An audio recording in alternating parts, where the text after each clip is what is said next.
Welcome, I am 𝐸𝐬𝐸 and your host for Keep Traveling Your African Vacation, the only podcast which brings you insightful information in the African tourism industry by real tourism professionals. Today we have another great episode to bring you, and I have the pleasure of introducing Gavin Lowe, who's the sales manager at Azura Boutique Retreats. Gavin, welcome to the show. Thank you very much. Any day to speak about paradise is a great day. While we're talking about paradise, can you tell us a little bit about where the property is geographically located and the most practical way for potential clients to get to you?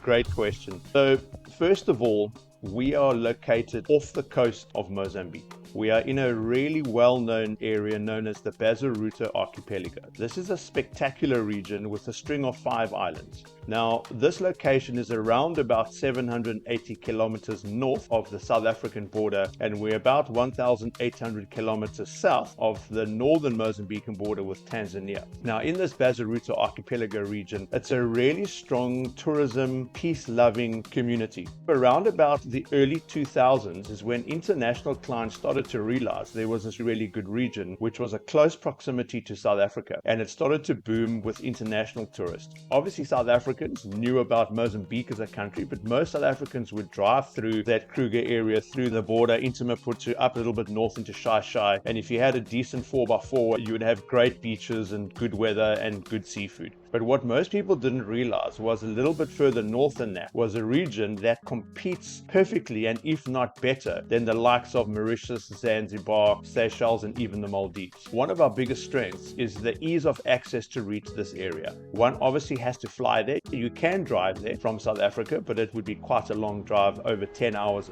But flights, there's a flight that goes every single day from Johannesburg International Airport that departs at 11:30 in the morning into Vilankulos International Airport, and it's only a 1 hour 15-minute flight. Simple and easy, and it's run by Airlink. Then Airlink also run a flight 4 times a week in the busy part of the year, which is the second half of the year, from Kruger National Park, which is a Kruger and Mpumalanga Airport just by Nelspruit, and that's just 38-minute flight on a Monday, Wednesday, Friday, and a Sunday. So it's perfect for international clients that would do a combination of bush and beach, and obviously perfect for any client visiting Southern Africa, because everyone really uses Johannesburg as a central hub. The fact that you can leave Joburg in the morning, and within 2 hours of leaving Johannesburg Airport, you're already sitting with your feet in the sand drinking your welcome cocktail. And if you're on safari, you can be on a game drive in the morning, and you could be drinking that cocktail and having lunch on a paradise island. Listen, it sounds like there's a lot of drinking involved. Tell me, what makes your property different from the other properties around you on the island? Very good question. So those 5 islands that I spoke about, first of all, the biggest island is known as Bazaruto Island. That's around about 40 kilometers long by about 10 kilometers wide. Then you've got 𝐸𝐸𝐸 Island, which is the island that we are on, which is the most beautiful island. That island is 6 kilometers long by 4 kilometers wide, but it also has a 3-kilometer long sand spit on the northern sector of that island. That's just a long sandbank. But the beauty of this sandbank, it protects the rough ocean coming in from the eastern Indian Ocean and prevents these wild waters and wild currents from coming around onto the section between the islands and, of course, the African mainland, where you get the most incredible patterns of these sandbanks that change and get formed every single day. And it's a totally calm sector. So first of all, that is hugely unique. Then there's an island, a small island known as Santa Carolina. In the olden days, it was known as Paradise Island. There's nothing on that island other than an old ruined hotel that was the Santa Carolina Hotel. This hotel is famous, and it's where Bob Dylan actually used to go on vacation, and whilst in that hotel he composed a song called Mozambique.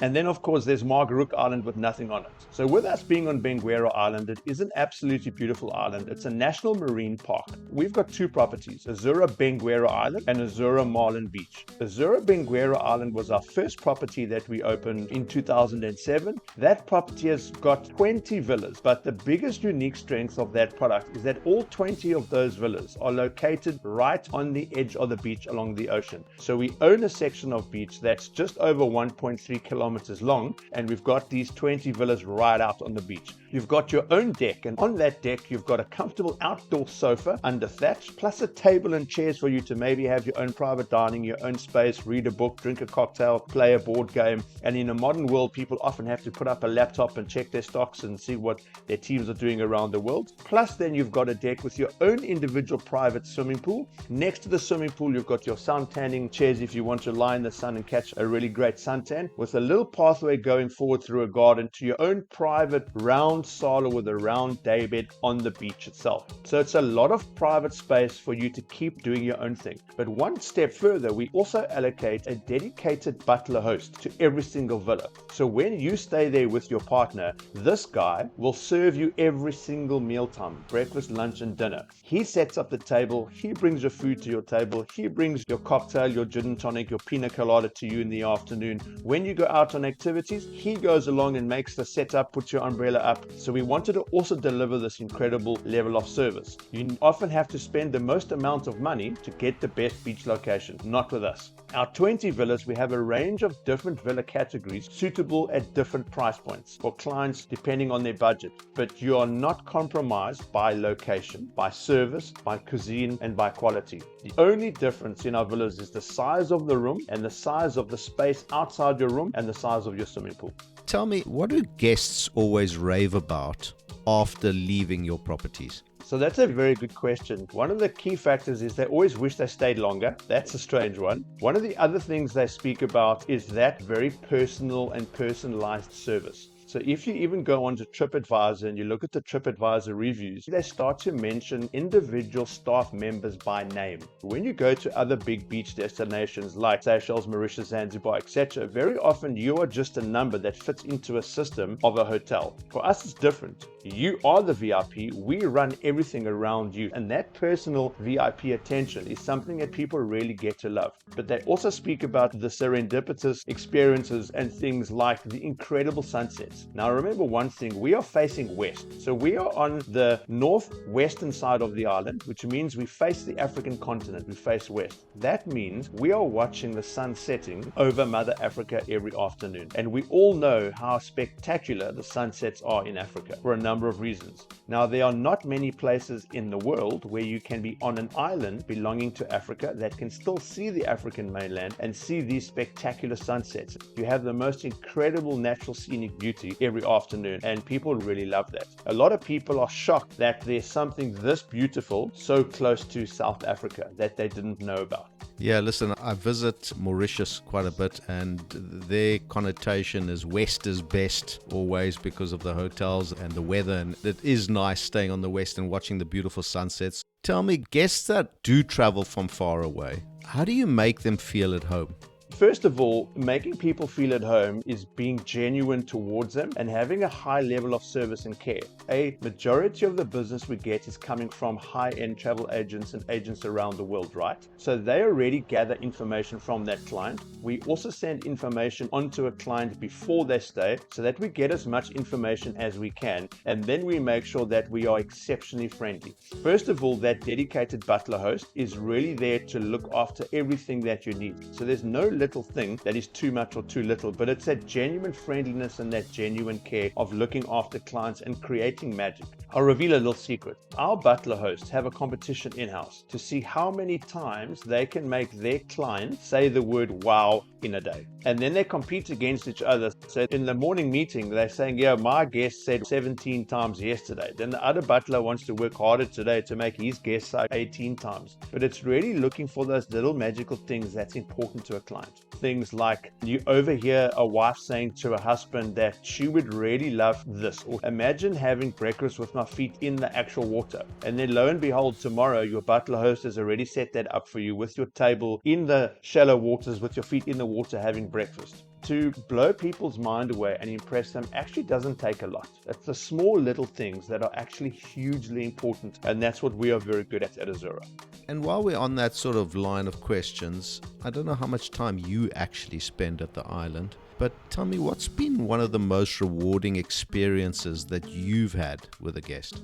I don't spend enough time there because it's actually my job to travel around the world to get other people to go to the islands. So if I'm on the island, I'm not doing my job, right? And then I'm blocking the room for guests. I am there at least 3 times a year. Very recently, I was on a trip and there happened to be some American clients that were on the trip. And I wanted to go do a snorkeling trip because the snorkeling in the Bazaruto Archipelago is honestly some of the best snorkeling in the world. We've got a reef known as 2 Mile Reef. Just past this reef, there's a drop that goes down 2 miles into the Indian Ocean Channel. But what happens is, with that big deep drop, you have these upswellings of colder water down from the depths that come up and wash over the reef. And what this does is it prevents that reef from the coral bleaching and the sun coral bleaching that you get everywhere around the world. But also, this updraft of water brings the most incredible nutrients from the depths onto that reef, which is superfood for sea life, which is what is attracting the fish onto this reef. So not only do we have some of the best growing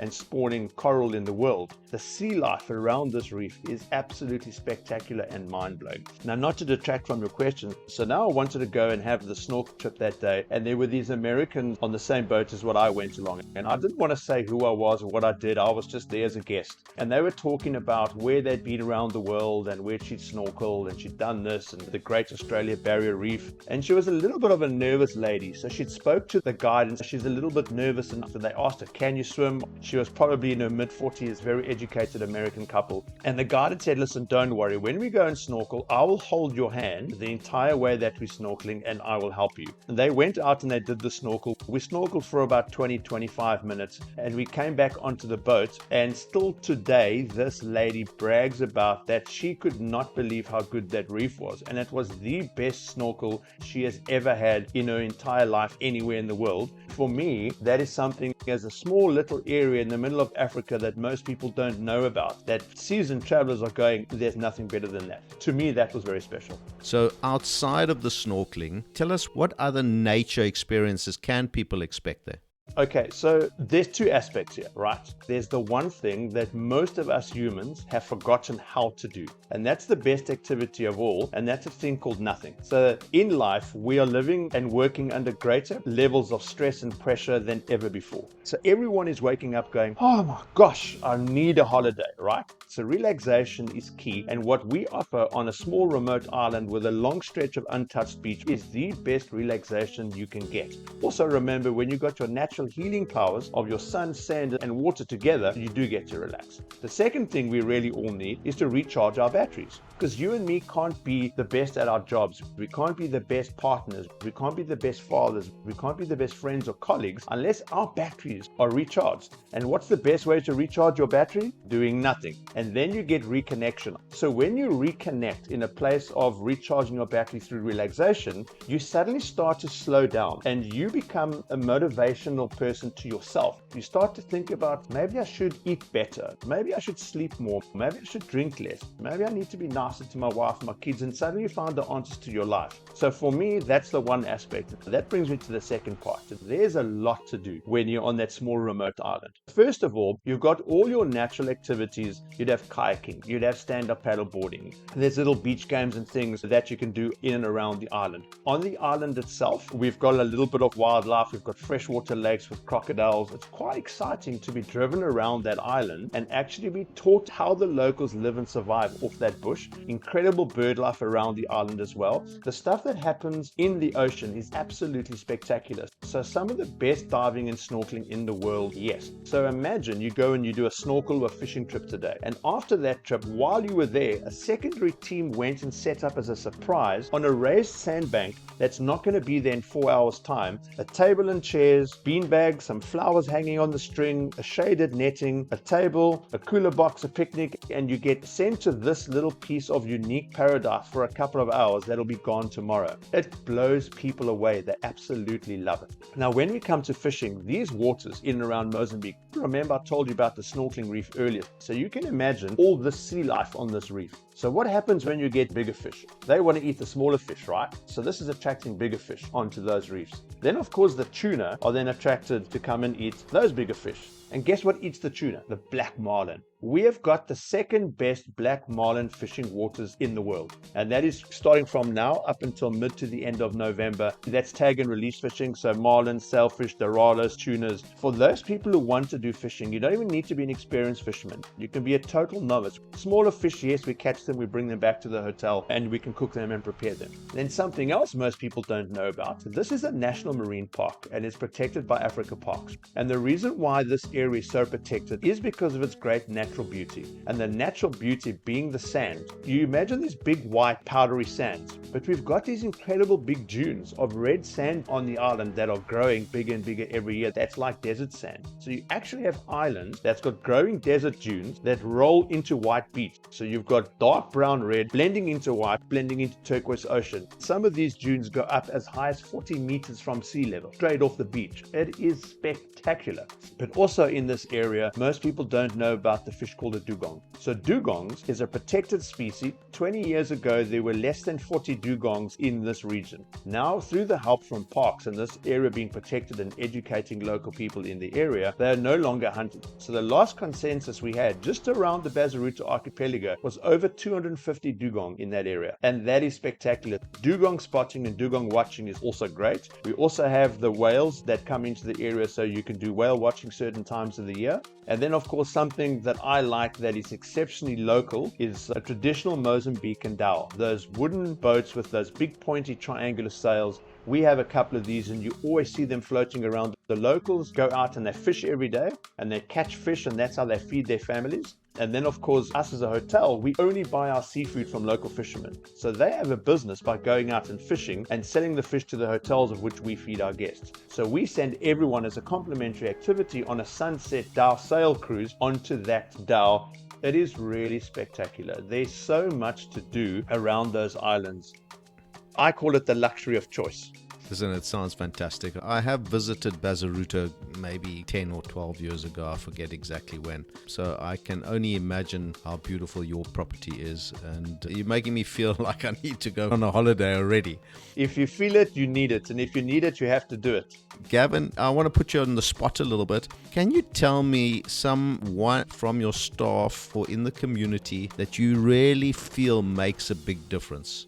The owner of Azura years ago opened up the first banyan tree hotel in the Seychelles, and then came on holiday to Mozambique and thought, oh my gosh, this is far more beautiful than the Seychelles. I need to open up a hotel. And he went and he was able to acquire some land and built a hotel. But what we did was, when we built this land, we built this in conjunction with the community. It is so important that we have this beauty, but this beauty doesn't belong to us. This beauty belongs to the people of the area and the people of the region. So when we built the hotel, first of all, we built it with a local partner to ensure that the local community benefits as much as we do on the island. We built the hotel only with the local community. So we taught the local community how to become builders. We taught the local community how to make the bricks to sell to us for us to build the hotel. So the entire property is built by the hands of the community behind the product. Also, a large percentage of the funding that comes in goes back into the local community. We also built the local school on the island because there was no school on the island. Now imagine you sending your kids away all week and you only see them on weekends. We now educate over 950 children every year in the local school.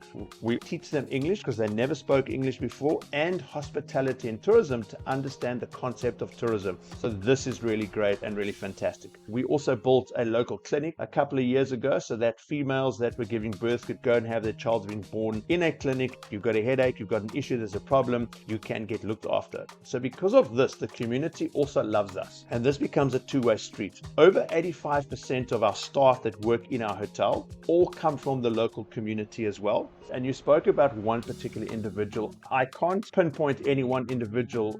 We've got incredible staff. Our cooking team in our kitchen, George used to be just a butler host, just a basic waiter, then a butler host. He's now our chef in our kitchen, and his entire family of 7 people all work in the same kitchen. So when you come and you eat at Azura, your meal is cooked by an entire family. That's the love that you have. But here's my story, and I think it's a really good story, and the reason why. A couple of years ago, we had an American client that was there on honeymoon, and this American client was bragging in his entire stay about this new fancy iPhone that he'd had, and he was taking pictures, right, his entire stay. say. On his way out on the helicopter, he wanted to take a better picture of this visual, and he put his camera out the window of the helicopter. And the phone, of course, fell out of his hand and fell into the ocean and gone. And of course, we'd heard about the story, and the staff all laughed about the silly American that was silly enough to stick his phone out the helicopter and he lost his phone. 2 days later, we get a local fisherman that comes and knocks in the bar with a phone and says, "Does this phone belong to anyone?" And we're like, "What?" And of course, the barman remembered the story in the Monday meeting about the silly Americans. So he called the GM, and the GM came, and the GM recognized the phone because it was the one he was holding to take pictures of the guest. What had happened was, this guy was out snorkeling in the middle of the ocean for crayfish and saw this shiny thing on the bottom of the ocean.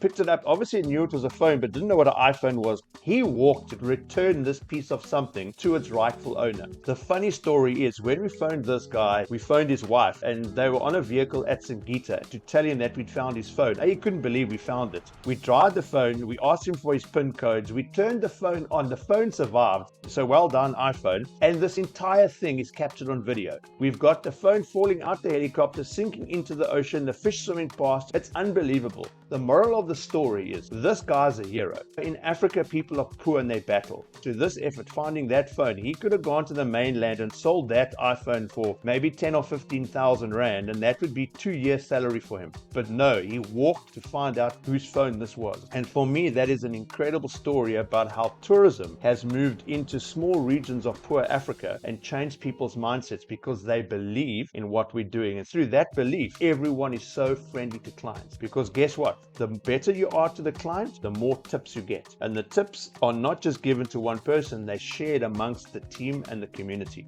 It's an incredible story. I haven't ever heard of a phone surviving out of seawater, but that's a good advert for Apple and quite an incredible story. So thank you for sharing that with us.